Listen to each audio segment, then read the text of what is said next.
evening and welcome to Meticulous Moments. My name is Juanita Kapp. You can reach me at meticulousmacarons@gmail.com or find me on LinkedIn. Since the COVID-19 pandemic hit the globe, I've had the wonderful privilege to meet a wide array of fantastic individuals. These individuals have truly touched my life in so many positive ways. Amongst this group of people, there are authors, public speakers, life coaches, poets, leaders, and visionaries. They are the unsung heroes of our time. Therefore, I decided to start the Meticulous Moments movement out of a sense of my gratitude. It is my way of giving back to the community. Let us share and reshare their stories in an effort to build a better society.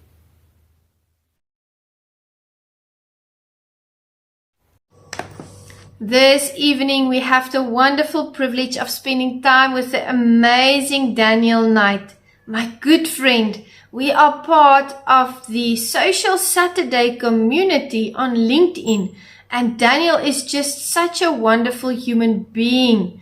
More about him. He is the Chief Executive Unicorn at the Unicorn Universe.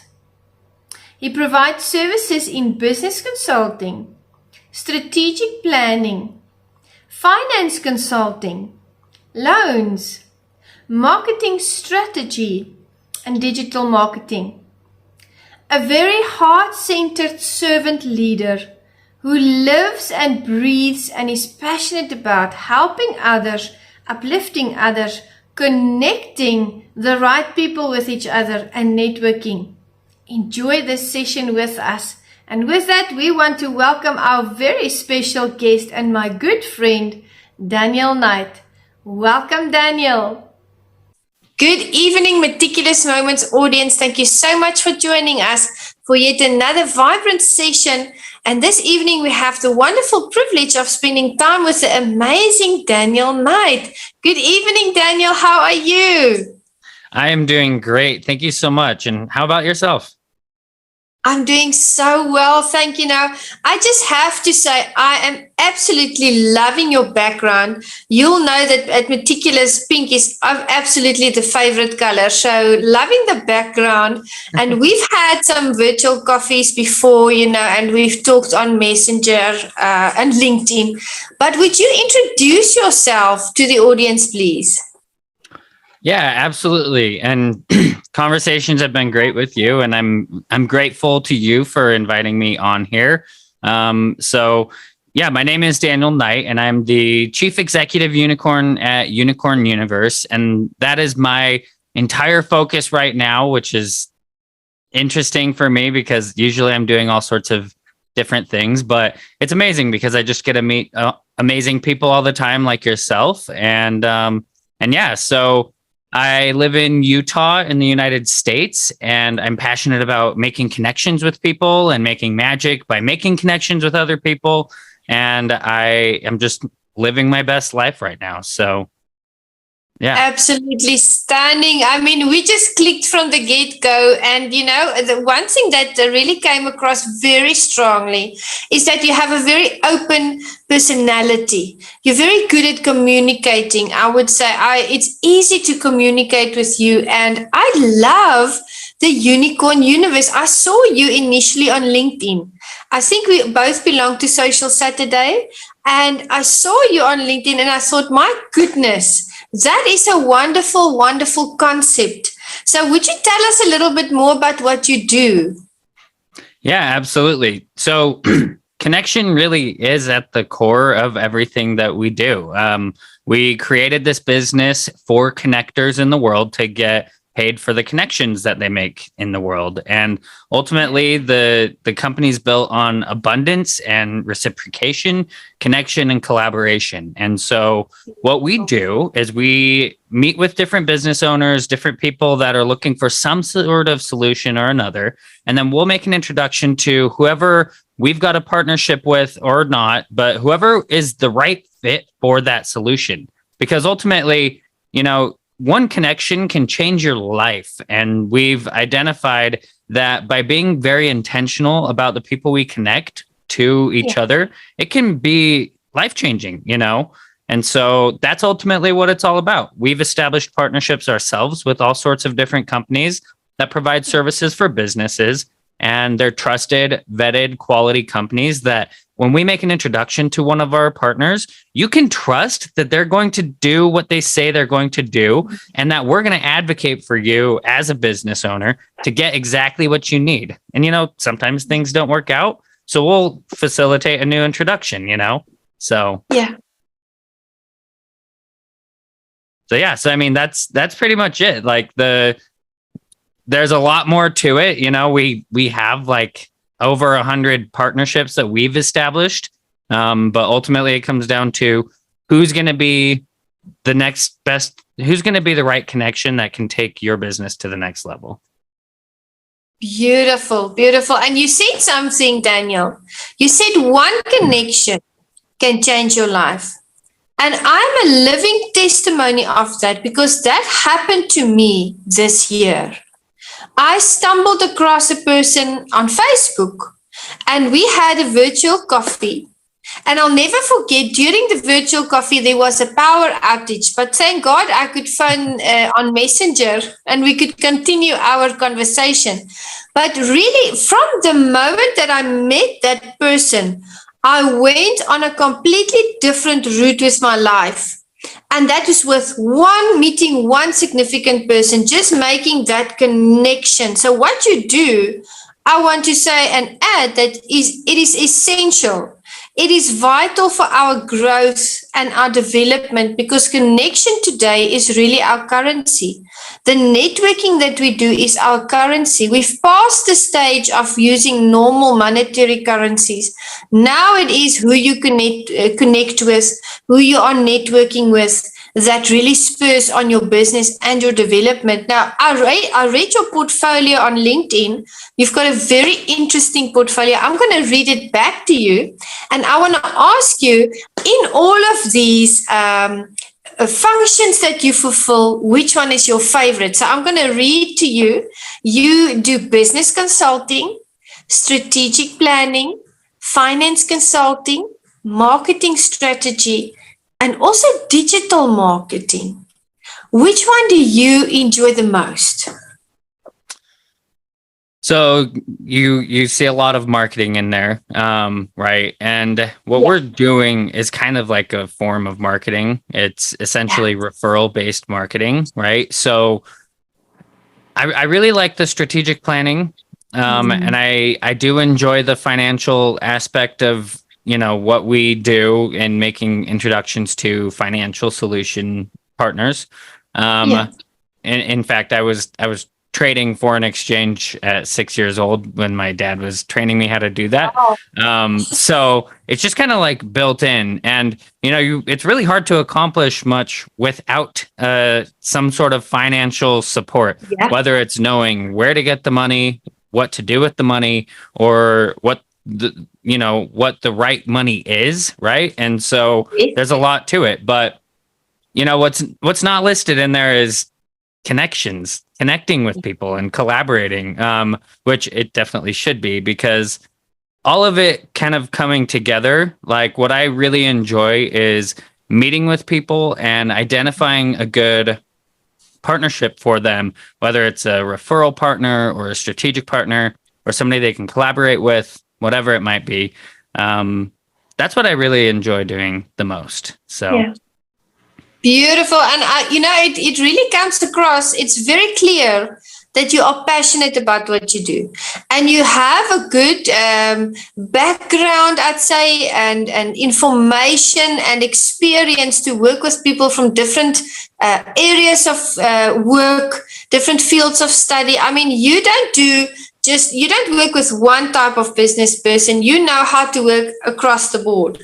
And that's a special skill, because when you connect people, you connect different people from different fields, so you know your way around connecting and networking, and that's really important in today's day and age. Now, Unicorn Universe, absolutely captivating. Would you tell us the origin story of the Unicorn Universe? Yeah. So And I love the name myself. I didn't pick the name, but a group of us that started the company came together. We kind of knew we wanted to do something with unicorn just because it's magical and it's fun. We like to have a good time. And and ultimately there are some other names that came around, and my business partner, Michael Gray, he's a branding genius, and he's worked with some of the largest companies in the world. And ultimately I'm pretty sure he's the one that came up with Unicorn Universe, and it was just done. Like, no questions asked. That is easily the best name we could come up with, because that's what it is. It's a universe of unicorns. And so that's what we went with, because ultimately, unicorns, when we talk about unicorn, a lot of people think of a $1 billion company, right? Which, yes, that's a term that is used in business to identify a $1 billion company as a unicorn company. But there's so much more to it. Anybody can identify as a unicorn, and we like to tell people they are unicorns because they're magical people. They're good people. They match up with our unicorn DNA, is what we call it, which there's a lot to it. I added it up. There's 16 different points to the unicorn DNA, and each of them have a couple different elements to it. So there's a lot to it, but ultimately unicorns are good people by nature. They are reciprocal. They think abundantly. They're driven to accomplish their dreams and collaborate with others and help each other out. And that's the magic of the community that we are building, is that you don't just join a community and expect to get something, a win, just by yourself, for yourself. You join a community so that you can work together to accomplish a similar mission or, common interests, right? And so our community is of people that support each other, and you say the connection you're looking for, and everybody goes out and tries to make that connection happen for you, Yeah. And so they're unicorns. It's a community of unicorns, And do you know what a community of unicorns is called? Or a group of unicorns, I should say? Tell me. It's called a blessing, actually. If you Google it, that's what comes up. Yeah. Wow, I love that. The whole concept is just mind blowing. I mean, when I saw it, and I'm on social media a lot, I do a lot of research, especially with the podcast, and it just caught my eye immediately. And I was like, I have to find out more about this. Now you are giving me all these facts. Now we're getting to the good stuff, because now everything that it represents and everything that it does, I can just see it merging. And it's almost to me as if you are starting a unicorn culture, a culture of blessing amongst people, because what you were saying was you want to elevate, you want to, help people, you want to lift them, you want to connect them. It is such a positive energy, Daniel. It's something that we need. 100%.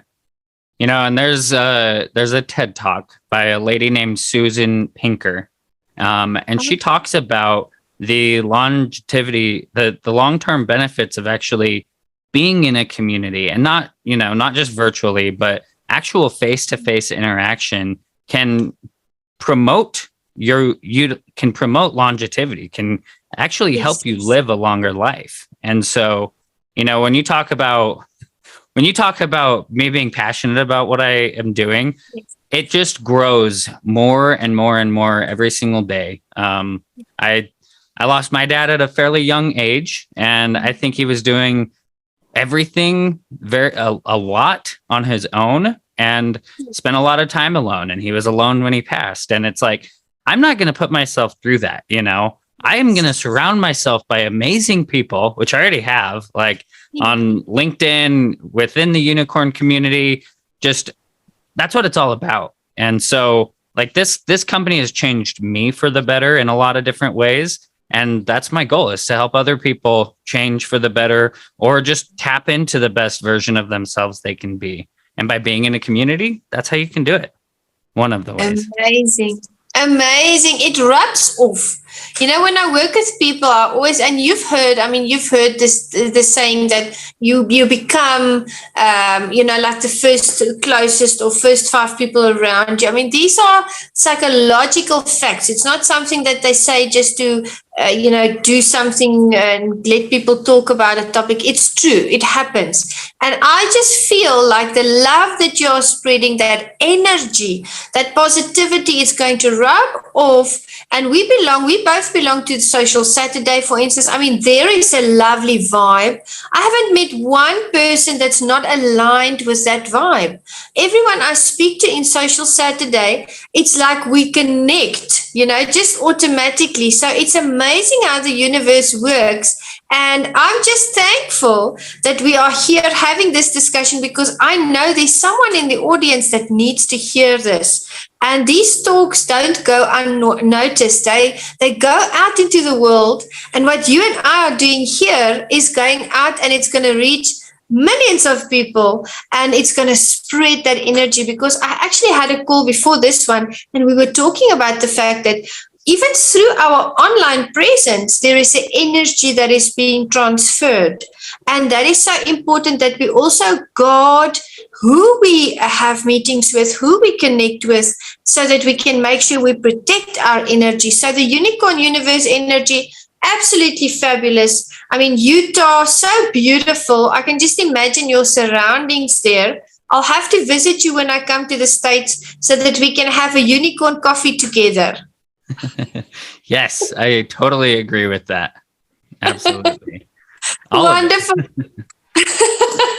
Awesome. So we were talking about you meeting your friend, becoming business partners, how that dynamic really worked. When you start, because you are different individuals. I myself have business partners. We are different individuals. We have the same vision and goal in mind. But still, there is a process where we need to brainstorm and kind of, work with each other to get to a place where we are moving in the same direction. And you made an exceptionally good choice when you chose your business partner. You guys are working fluently together. It's a well-oiled machine. Would you transfer some of that advice on how to successfully choose a business partner? Because I often have questions from people that I life coach, people that I work with, and they always ask me, should they, collaborate with these people? Should they start this project? What is your advice to the audience? What should you look out for when you take on a business partner? Yeah, so that is a fantastic question. And I'm going to try to answer it in the best way possible, because there's a lot to that. I would say the most important thing above all else is knowing what your purpose is for doing it in the first place. And what do you want out of a business partner is important, but why are you even doing that? Right.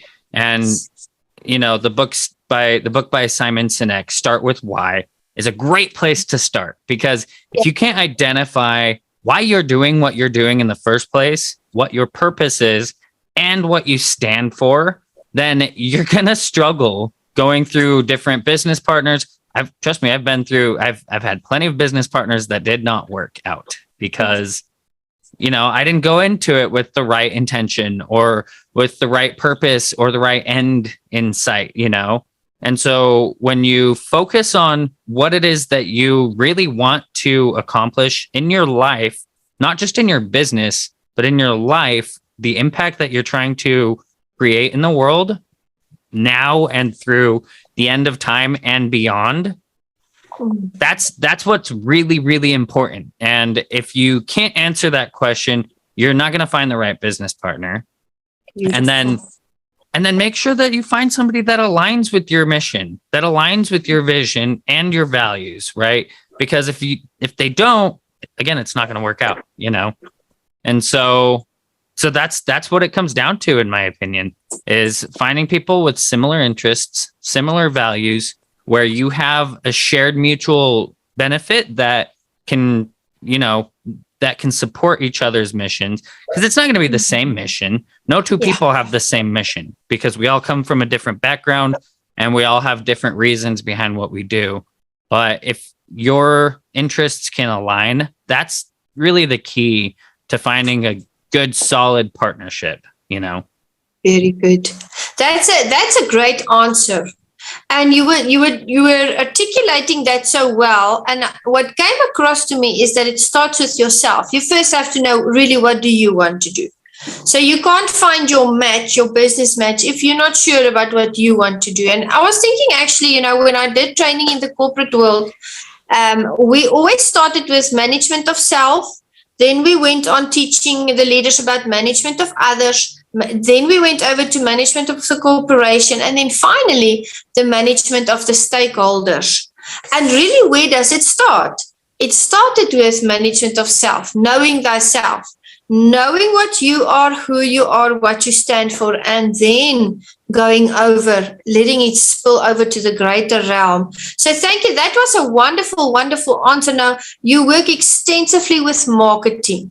I love the field of marketing. I find it interesting. I find it innovative. I love the way how people can use, the imaginations in marketing to bring a point across.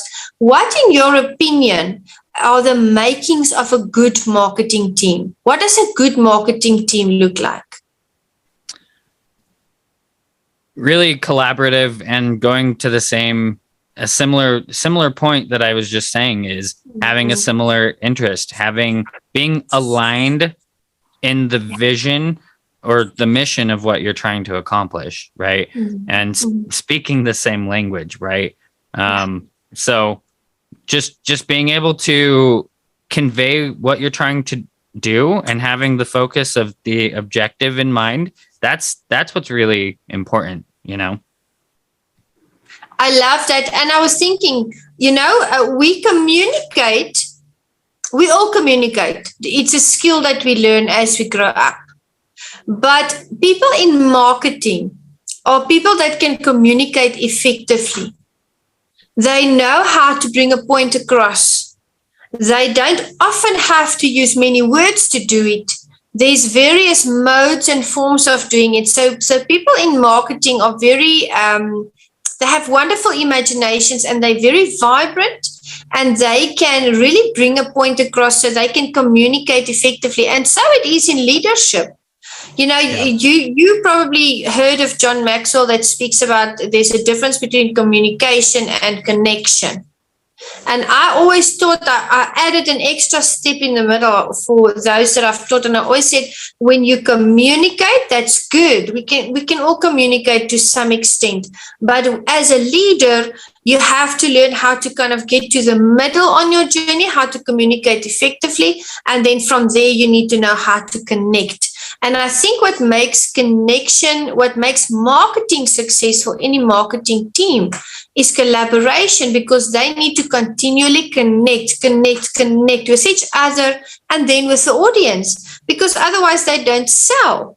Why do we do marketing? Because there is something we are bringing to the world, and we've identified the gap, and we want to fill that need. We want to fulfill that need. Now, you did a phenomenal post the other day, and I want to read that post to you, and I want you to please elaborate on that post for us. Okay. Before we go to that post, can I just say one more thing to that beginning part? Really, in my opinion, and what we really focus on more than anything are the people. It's really all about people, right? And you can have the best team in the world, you can have the best product in the world, but if you can't communicate it to the person you're trying to communicate it to, then you're not going to get anywhere. And some of the best companies in the world, like Amazon, for example, they leave a seat at their table for their customer, right? And they make sure every message they put out there is speaking to their people, right? So you got to know who the people are that you're trying to speak to, right? That's your audience. It's not a group of people. Beautiful. It's a person, Beautiful. Market. You want to market something. Who are you marketing it to? To that group of people. Beautiful. And yes, in business, and I think that's where a lot of businesses are failing because they don't see the employees. They only see what they want to achieve. I actually had a lovely interview with Bob Ramsey the other day, and he speaks and writes about the Kohler's cone, about how sometimes people are so unfulfilled in the workplace because they are just left out. They are tasked to do certain things, but they are not included, in the company culture, and they're not included in the training, and they kind of stay in the same place because they just need to fulfill one role. So yes, looking at the individual, very, very important. I agree with you. It's all about the people. And that's why you and I do what we do, because we want to help people and we want to make the world a better place. We want to make a bigger unicorn universe. Yes.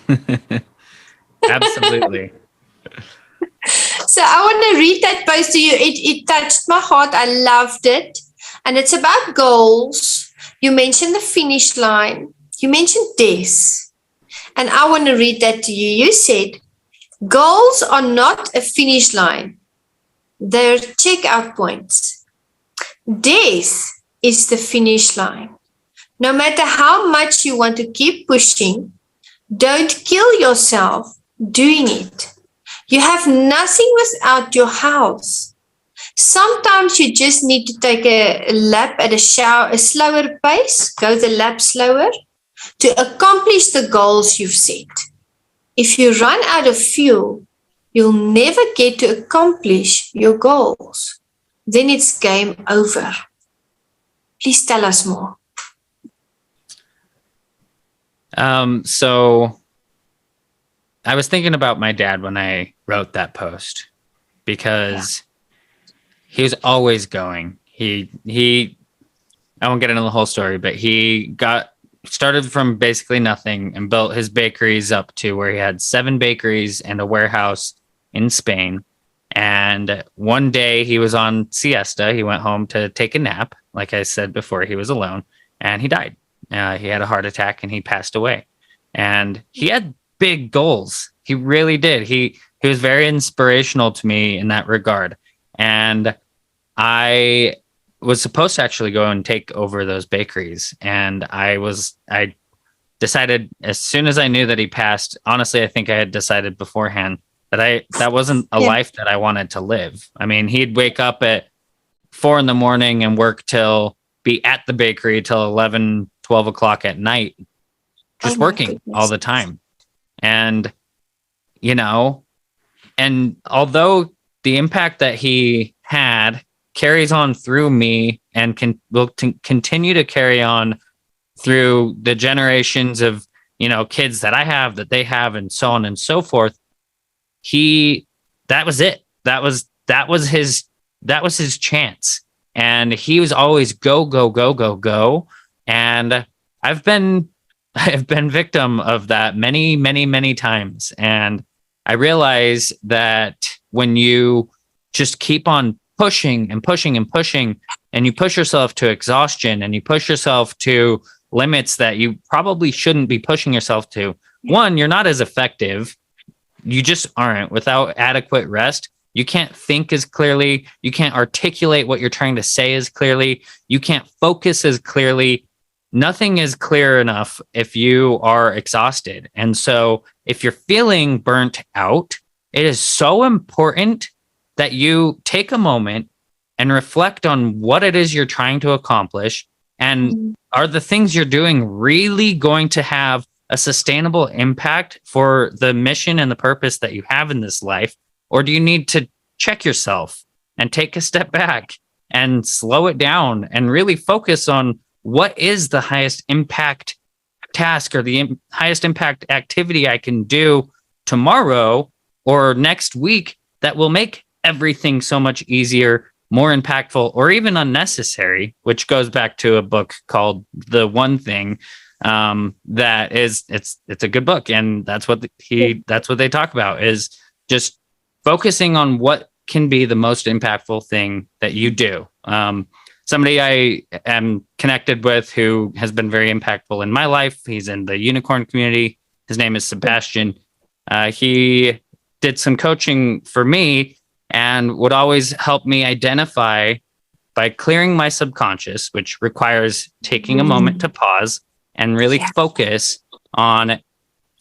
And it was all very timely because I was going to Cancun, and he was like, all right, you have 2 hours to work this week. If you didn't get anything else done this week, but you got one thing done during that 2 hours, what would it be? Then you do that one thing. And if you do that every single week, then the result of what you're accomplishing just compounds and everything becomes so much easier. But you're not going to figure that out. If it's just go, go, go, go, go, go, go, go, go, you'll die and it's going to be over. And before you know it, you are sitting on your deathbed, passing on a legacy of destruction and a damaging mindset. And that's not, for one, it might be impactful, but it might not be the right kind of impact. And sometimes it takes recognizing that in order for it to actually be a positive impact, you know? And I had somebody that commented, and she said that, you know, our impact lasts much longer than when we die, but we can't continue creating new impacts after we die, you know? So true. It ends there. So if you want to die mid-50s from a heart attack, for like half of my life, I was preaching that that's how I was going to go. Then just go. Just keep going, you know, keep it in sixth gear all the time, pushing as hard as you can. I mean, if you think, I wasn't planning on, you know, talking about that, but if you think about a vehicle, if you drive that thing in sixth gear, pedal to the metal, it's going to cut out a lot sooner than if you treat it right, slow it down. You know, in races, you don't see them just slamming the pedal to the metal the whole entire race because the car will fail. And so will we. So I'm clearly kind of passionate about that. This was written at a time where I was feeling like I had been pushing, and I needed a moment to take a step back and breathe. Breathing is a very incredible, powerful resource. I mean, it's everything. And I learned that by taking a step back and breathing and not choosing to stress, because I do believe that stress is a choice, you can actually promote a longer life for yourself. I agree with you. Breath is our life force. It's our life force. And I noticed something that I never knew.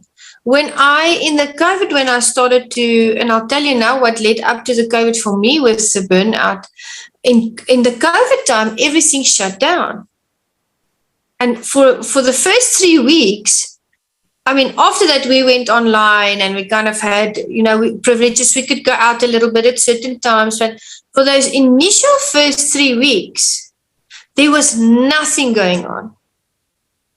So I had time to breathe, to meditate, because I'm in the ministry and it's a fast-paced job. I'm on call 24/7. If someone is in an accident 2:00 in the morning, I'm called at 3. I'm in the, you know, ICU standing next to the parents, and we are praying. And the next morning, I mean, my day starts. So in 2020, we weren't even allowed to do hospital visits. You had to stay at home for those 3 weeks. And everything shut down. And I had time to sleep. I had time to, you know, cook myself healthy meals. I had time to breathe and to meditate. And it's the first time in my life that I realized when I get anxious about something, my breathing becomes shallow. It almost feels as if I stop breathing. I didn't know that about myself. I lived for 39 years in my body, and I didn't know that about myself. It took COVID and a 3-week completely cut off from the whole world, that break, to make me realize that about myself. Now, I started in the ministry in 2008, and by 2018, and I was in 6 gears from the beginning. Because in 2018, I burned out, Daniel. Like, there was nothing left. And I went to a homeopath. And she said, well, you've done so much damage to your body. She said, I can only try and repair. I can fill the gaps for you now But to repair is for the repair, it's going to take about 2 years. And it took me from 2018 to 2020 to feel like a normal person again. I didn't have major health issues. I was just burnt out. I couldn't get up in the morning. At night, I couldn't fall asleep. I was just tired all the time. My mood changed. And to get to that place, is it really necessary to get to that place? Avoid that place at all costs. Listen to what Daniel is saying. Take those breaks. Take the break.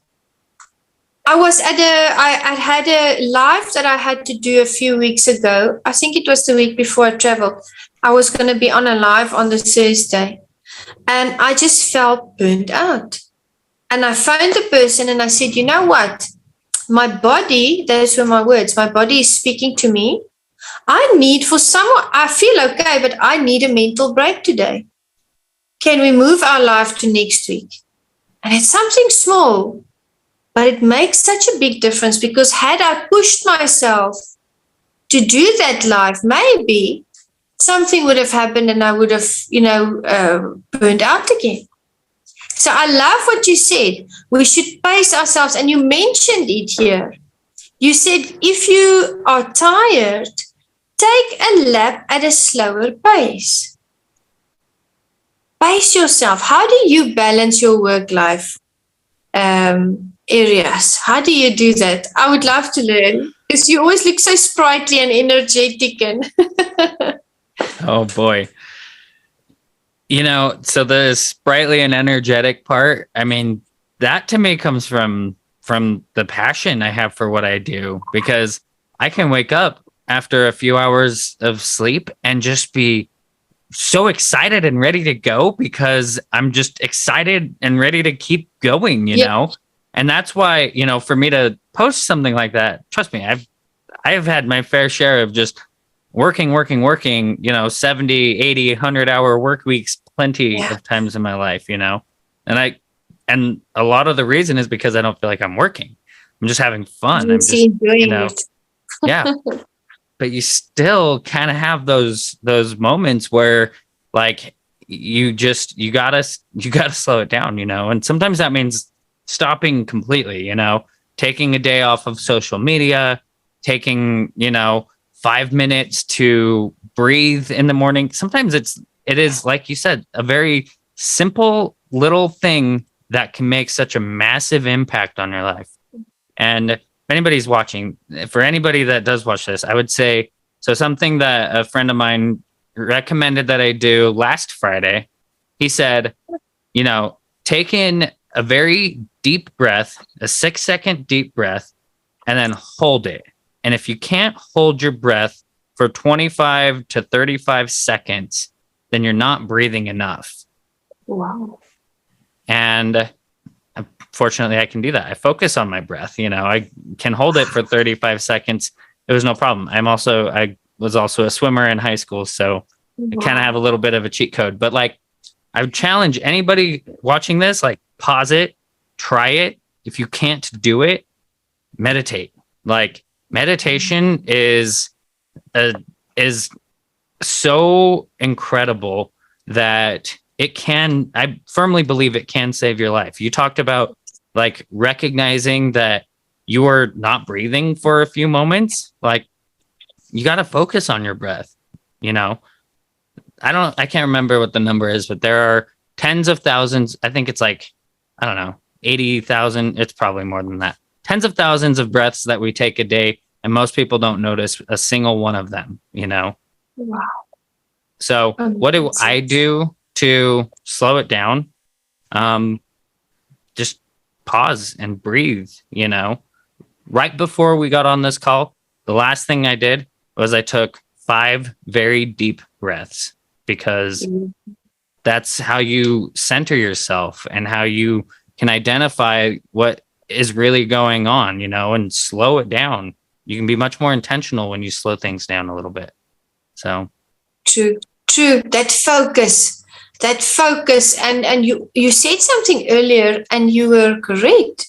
that if we sleep enough, we are so much more focused and so much more fluent in what we do than if we just stay awake and we try and ram as much work as possible into the day and do things halfway. Rather focus on that quality than on the quantity, and look after yourself. Breathe, as Daniel has said, breathe, pause and breathe, and take those breaks and be more efficient, because everything is already so fast paced. If we don't slow it down, nothing else and no one else is going to slow it down for us. This is about personal growth and personal realization. No one's going to phone me tomorrow when I work and say, Jay, did you pause and breathe? They don't have time.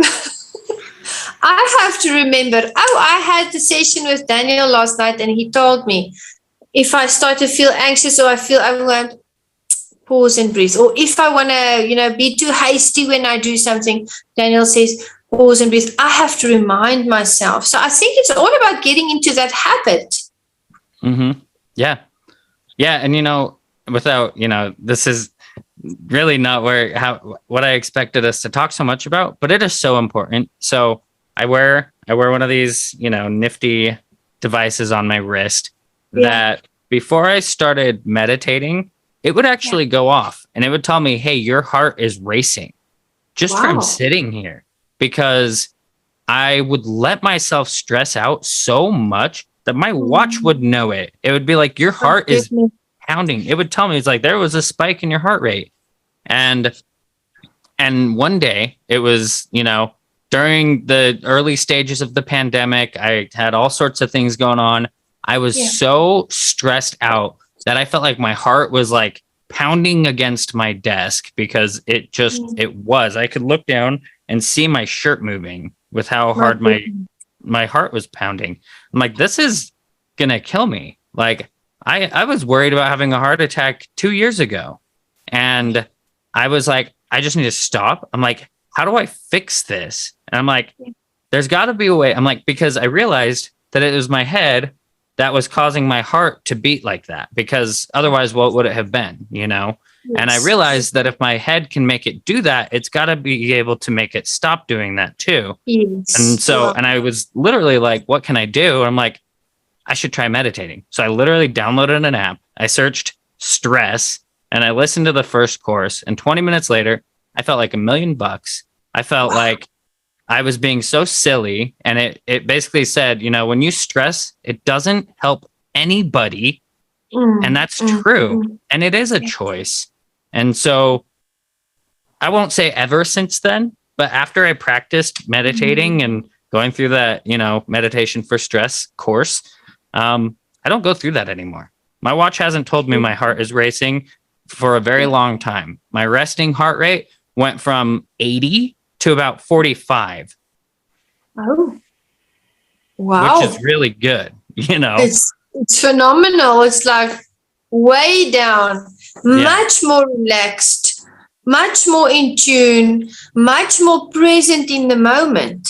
Because 100%. When we are present in the moment, we are here, we are focused, we know what's going on. So that's wonderful, absolutely wonderful. Now, leadership styles, you are in the corporate world. I've been working in the corporate world. We know about different leadership styles. How would you describe yours?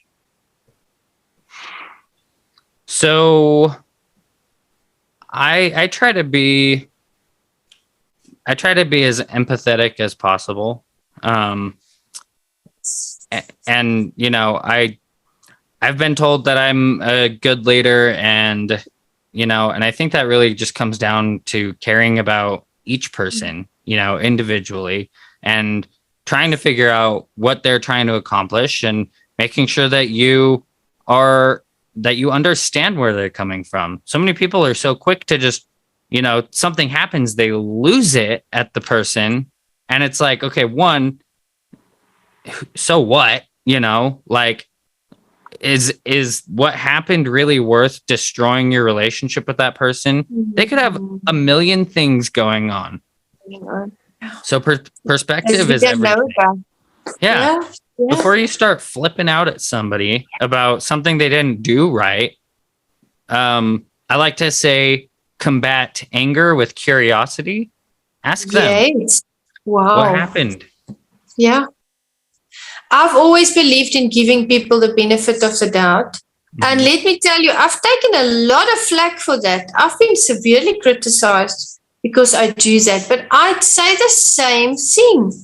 Why would someone, there's a reason why someone acts the way they do.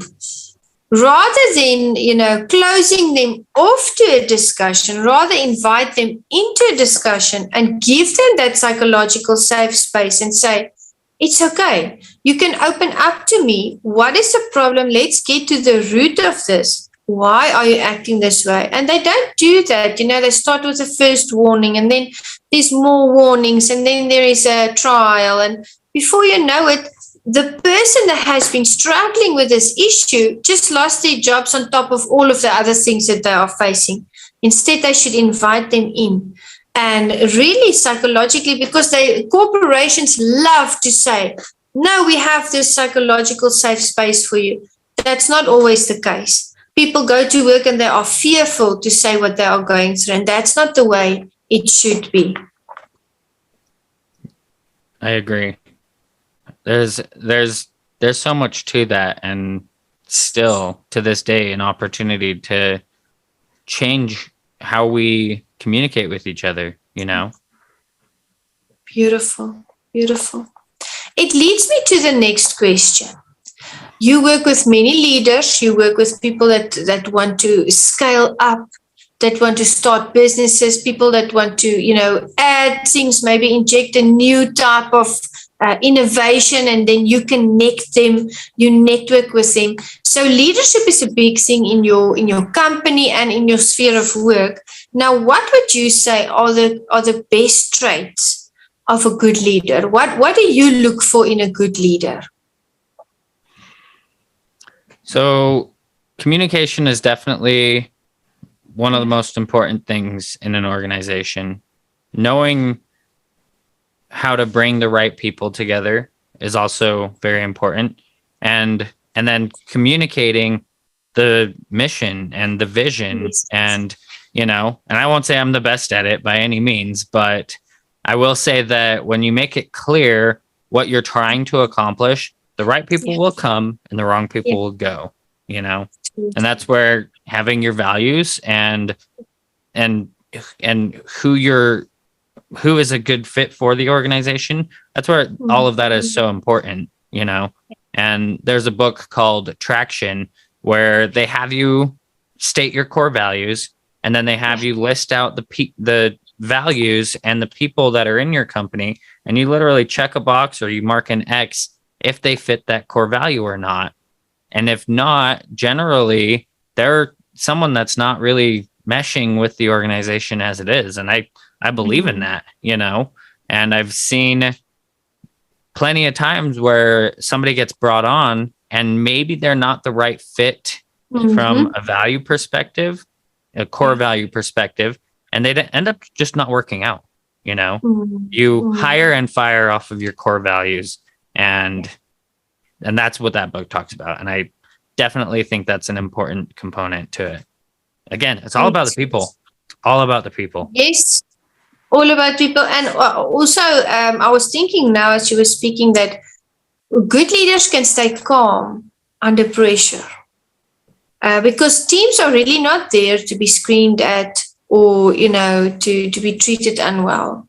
And you're speaking out of a place of experience and wisdom, because communication, if a leader can't communicate what he needs to communicate to his team, I mean, the whole project is lost, and all of the team members are going to have low morale. They're not going to be excited about the project, and of course I think the end result is just going to be blurred. It's going to be less than desirable. So thank you so much for articulating that so well. And you are busy with so many projects. So I wanted to ask you, because the audience and I, we want to follow you. We want to network with you, and we want to cheer you on. And I want to ask you, what is next for you? What's your next project? How can we elevate you? How can we support you?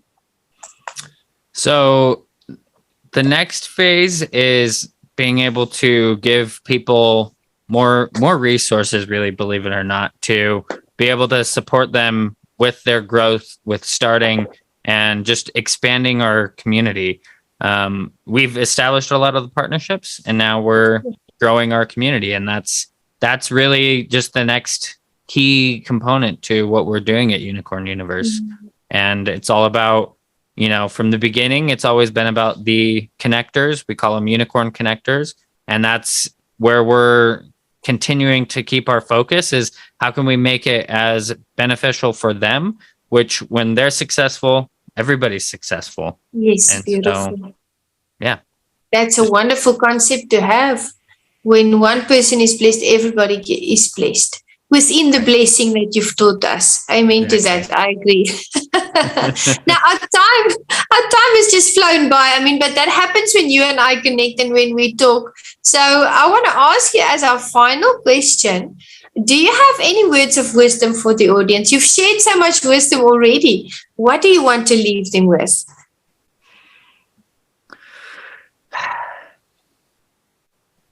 I would say really just focus on your purpose, find your why and stay focused on it. What is your mission? How are you going to accomplish it? And who can you bring around you to support you with that mission? Wonderful words of wisdom. And I want to say, Daniel, from my side, I just want to say thank you. You have truly started something that is an inspiration to us all. I see how you network with people on Social Saturday. I've met you personally now. I feel like I've known you longer than I do. And there is just such a joyous, wonderful spirit behind, everything that you do, that energy that you bring. I love that. And I want to encourage you to keep on doing what you are doing. You are making a wonderful impact, and we really need more of you and your company in society. And I want to commend you on the work that you are doing. You started something phenomenal, and we are going to cheer you on. We are going to network with you. We're going to, support you wherever we can, follow you on social media, and just cheer you on this wonderful leadership journey that you're on. Thank you so much for coming to Meticulous Moments. Thank you for becoming part of our family here and for bringing your wisdom, your knowledge, and your experience to the fore. Thank you so much. Really, it means a lot. I appreciate it. It is a big pleasure. And to the Meticulous Moments audience, you know what to do. I'm going to make Daniel's contact details available. Network with him, follow him on social media, support him where you can as we cheer him on as he transforms and enlightens society and brings new leaders into our realm. Thank you so much for joining us, and we'll see you in the next session. Goodbye. Bye.